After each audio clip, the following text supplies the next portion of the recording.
ఒక్కసారి కొమ్మూరి గోల్డ్ కి కాల్ చేయండి. తాకట్లో ఉన్న మీ బంగారాన్ని విడిపించి మార్కెట్ ప్రైస్ కి వాళ్ళు కొనుక్కుని మిగతా డబ్బులు మీకు ఇచ్చేస్తారు. హలో అండి, అందరికీ నమస్కారం. నాతో ఉన్నారు ప్రముఖ సామాజిక రాజకీయ విశ్లేషకులు కొత్త రాజేంద్రబాబు గారు. సార్ నమస్కారం. నమస్తే సార్, మొన్న ఈ మధ్య జగన్మోహన్ రెడ్డి గారి ప్రెస్ మీట్లో తండ్రి కొడుకుని జాకీలెత్తి పైకి లేపుతున్నాడు, కొడుకు తండ్రిని జాకీలెత్తి పైకి లేపుతున్నాడని చంద్రబాబు నాయుడు నారా లోకేష్ గారి గురించి మాట్లాడారు. అయితే ఇక్కడ చాలామందికి అర్థం కాని విషయం ఏంటంటే, జగన్మోహన్ రెడ్డి రాజశేఖర్ రెడ్డి గారి పేరు చెప్పుకొని రాజకీయాల్లోకి వచ్చిన వ్యక్తి, ఆయన సానుభూతిని వాడుకొని రాజకీయంగా ఎదిగిన వ్యక్తి, రాజశేఖర రెడ్డి గారి ఫోటో పెట్టుకొని రాజకీయాలు చేసిన వ్యక్తి. తీరా అధికారంలోకి వచ్చిన తర్వాత రాజశేఖర రెడ్డి గారి ఫోటోను కూడా లేకుండా చేశాడు, ఆ పేరే కనపడకుండా చేసే ప్రయత్నం చేశాడు అనేది ఒక విమర్శ. తర్వాత విజయమ్మ గారిని కూడా రాజకీయంగా, అంటే ఆమెకి పాపం రాజకీయాలు అలవాట్లేదు, కానీ సానుభూతి కోసం ఆమెని రాజకీయాల్లోకి తీసుకొచ్చి రాజకీయంగా ఆమెని కొంత వాడుకొని తర్వాత కాలంలో తల్లిని కోర్టుకు లాగాడు జగన్మోహన్ రెడ్డి అనేది కూడా మనం ఆ విమర్శను చూస్తున్నాం. తర్వాత చెల్లిని కూడా రాజకీయంగా వాడుకొని ఇంట్లో నుంచి బయటకు నెట్టేశాడు అనేటువంటిది. చెల్లి జగన్మోహన్ రెడ్డికి వ్యతిరేకంగా రాజకీయ పోరాటం చేస్తుంది, కాంగ్రెస్ పార్టీలో జాయిన్ అయ్యి. అలాంటిది జగన్మోహన్ రెడ్డి గారి ఈ స్టేట్మెంట్ మీరు ఎలా చూస్తున్నారు? కార్తీక్ గారు, మీరు ఇంట్రోలో ప్రస్తావించిన అంశాల్లో నా చిన్న అబ్జెక్షన్స్. జగన్ రెడ్డి గారి ప్రెస్ మీట్ అని పదం వాడారు మీరు. అది ప్రెస్ మీట్ లాంటి ఉపన్యాసం. ప్రెస్ మీట్ అంటే జనరల్గా ఎదురుగా ఎవరెవరు ఉన్నారు అనేది మొత్తం మనం చూసే అవకాశం ఉంటుంది. అక్కడ ఆయన పెట్టే దాన్ని ప్రెస్ మీట్ పేరు చెప్పారు, కానీ అది సుదీర్ఘ ఉపన్యాసం 2-3 hours. రెండో అంశం, మీరు ఆయన మాట్లాడిన మాటల్లో చంద్రబాబు నాయుడు గారిని వాళ్ళ కొడుకు జాకీతో లేపుతున్నారు, వాళ్ళ కొడుకుని చంద్రబాబు నాయుడు గారు జాకీతో లేపుతున్నారు. ఇంకొక పదం కూడా అన్నారు, మీరు మర్చిపోయారు. పవన్ కళ్యాణ్ గారు వీళ్ళిద్దరిని జాకీతో లేపుతున్నారు. ఇది ఆయన అన్న మాటలు. చిన్న క్లారిఫికేషన్. ఇక ప్రధానంగా మీరు ఇంట్రోలో ప్రస్తావించినట్టుగా ఆ మాటలు అనటానికి జగన్ రెడ్డి గారికి అర్హత ఉందా, నైతికంగా ఈయన ఎలిజిబుల్ ఆ మాటలు మాట్లాడటానికి? ఎందుకంటే అబద్ధాల పుటల్లో నుంచి పుట్టిందే వైఎస్ఆర్ కాంగ్రెస్ పార్టీ. ఎక్కడి నుంచి పుట్టింది ఆ పార్టీ? పుట్టుక ఏంటి? సరే, మీరు అన్నారు వైఎస్ రాజశేఖర రెడ్డి గారు దివంగత నేత. అప్పుడు మంచి పేరు సంపాదించారు కొన్ని పథకాల్లో. ఏదేమైనా రాజకీయంగా విభిన్న భావాలు ఉన్నప్పటికీ పర్సనల్ రిలేషన్స్ బాగానే మెయింటైన్ చేసేవారు రాజశేఖర రెడ్డి గారు. ఏ మాట కా మాట.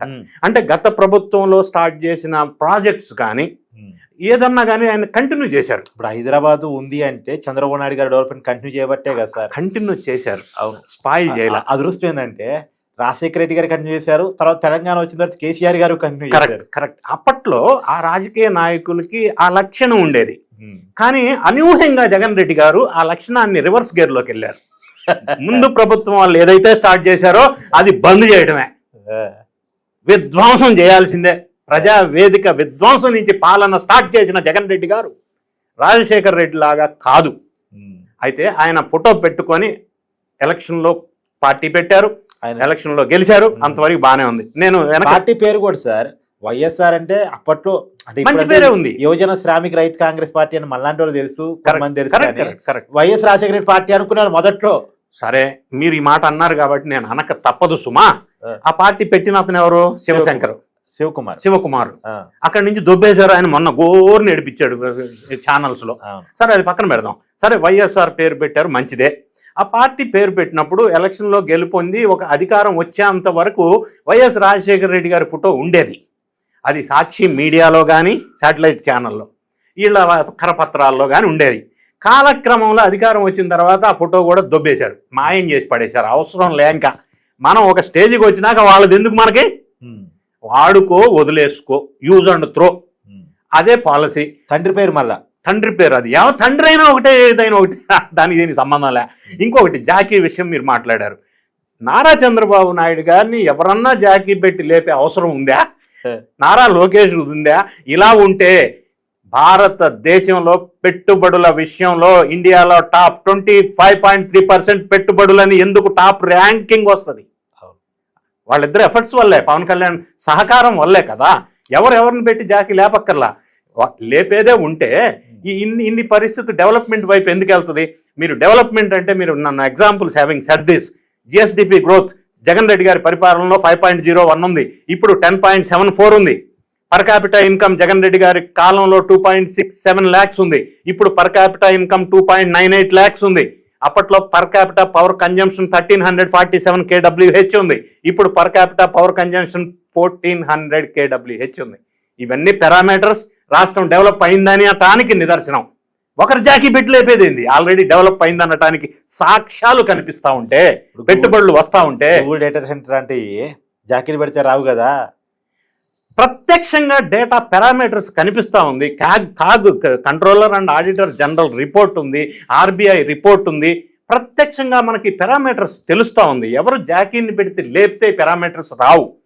జగన్ రెడ్డి గారు చేసిన అఘాయిత్యాలు, విధ్వంసం నుంచి ఇప్పుడు వికాసం వైపు వెళ్తూ ఉందనేది మనకు సామాన్య ప్రజలకు అర్థమవుతున్న తరుణంలో ఇంట్లో తల్లిని బయటికి ఆస్తుల విషయంలో దొబ్బేసి, చెల్లిని బయటికి దొబ్బేసి, తర్వాత బాబాయ్ హూకిళ్ళు బాబాయ్ అంటే ఎవరికి తెలియదు, ఇంతవరకు అది తేల్చలా, సున్నితమ్మని వీధిని పడేసి కుటుంబం చిన్నాభిన్నమయ్యేటట్టు చేసి రాజకీయం కోసం దేనికైనా రెడీ. అబద్ధాల పుటల్లో నుంచి పుట్టిన పార్టీ వైఎస్ఆర్ కాంగ్రెస్ పార్టీ. ఆ పార్టీ అధినేత చంద్రబాబు నాయుడు గారిని, పవన్ కళ్యాణ్ గారిని ఇంకో జాకీ పెట్టి లేపే అవసరం ఉందా?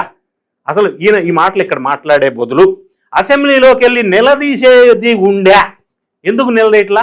అవును, జగన్మోహన్ రెడ్డి గారు చెప్పిన లెక్కలే కరెక్ట్ అయితే ఆయన అసెంబ్లీ గట్టిగా మాట్లాడొచ్చు. That is the right platform. అవును, ఎందుకు ఎన్నుకున్నారు ఈయన ఎమ్మెల్యేగా? ఒకవేళ ఆయన్ని మాట్లాడనివ్వకపోతే అది కూడా లైవ్ లో ప్రజలందరూ చూస్తారు కదా, అప్పుడు కూడా సింపతి వస్తుంది కదా. అవును, వస్తుంది కదా. అవును, అధ్యక్ష అను, మైక్ కట్ చేస్తే మళ్ళీ అధ్యక్ష అను, బయటకు వచ్చి మాట్లాడనేట్లేదను. అవును, ఎవడిచ్చాడండి ఈయనకి సలహాలు? ఈ స్క్రిప్ట్లు మీరన్నా కొద్దిగా సలహా ఇవ్వచ్చు కదా, సరిగా మీరు సీనియర్ జర్నలిస్ట్ కదా. ఇటువంటి సలహాలు ఇచ్చి స్క్రిప్ట్లు ఇచ్చి ఈయన ఇంకా అధపాతాళానికి ఎందుకు తొక్కేస్తున్నారు స్వామి? ఎవరిని జాకీతో పెట్టి లేపాల్సిన అవసరం ఏర్పడింది ఇప్పుడు ఆంధ్రప్రదేశ్లో? విధ్వంసం చేసేసి వాళ్ళు జాకీ అని అంటారు. రోజుకు ఒక అక్రమాలు వెలుగులోకి వస్తూ ఉంటే, జైలు బాట పడతా ఉంటే, పార్టీని వదిలేసి ఇంకొక పార్టీలోకి సైన్యం అంతా వెళ్ళిపోతూ ఉంటే, ఎప్పుడు ఏమవుద్దో తెలియని అగమ్య గోచరంలో పార్టీ ఉంటే, కోటరీ ఏమైందో తెలియని పరిస్థితుల్లో నిన్న ఆవిర్భావ దినోత్సవం రోజున సీనియర్స్ అంతా ఏమైపోయారు? ఎటోళ్ళు పాయా. ఇన్ని రకాల ఇబ్బందికరమైన పరిస్థితి వైఎస్ఆర్సీపీ ఉంటే కరెక్టే. ఎక్కడ సీనియర్స్ అర్థం ఏమయ్యారండి? సకల శాఖ మంత్రి ఏమైపోయారు? అవును, ఏమైపోయారు? పెద్దిరెడ్డి ఏమైపోయారు వీళ్ళంతా? అంటే అంత అధ్వానంలో ఉంది పరిస్థితి అన్న చెప్పడం కోసం నేను ఈ ఎగ్జాంపుల్ చెప్పా. ఆ ఫ్రస్ట్రేషన్లో ఉండి వేరే పార్టీని జాకీ పెట్టి లేపారని ఈయన చెప్పటం ఏంటండి? అది హాస్యాస్పదమైన విషయం. వాళ్ళ స్ట్రెంగ్త్, వీక్నెసెస్ వాళ్ళు అర్థం చేసుకోగలిగితే, ఇప్పటికైనా ప్రజల ఆదరణ, అభిమానాన్ని పొందగలిగితే మంచిది. అంతే తప్ప రాష్ట్రం డెవలప్ అయితే మరి చంద్రబాబు నాయుడు గారికి పేరు వస్తుందనో, లేదు రాష్ట్రం డెవలప్ అయితే రేపు వైఎస్ఆర్ కాంగ్రెస్ పార్టీకి రప్ప రప్ప అనేటోడు, హోలీ రోజు రక్తంతో అభిషేకం చేసేటోళ్ళు ఉండరు అన్న భయంతో ఇట్లాంటి నిందలు వేయటం కరెక్ట్ కాదు అనేది గమనించాలా వైఎస్ఆర్సీపీ మరియు జగన్ రెడ్డి గారు. Thank you.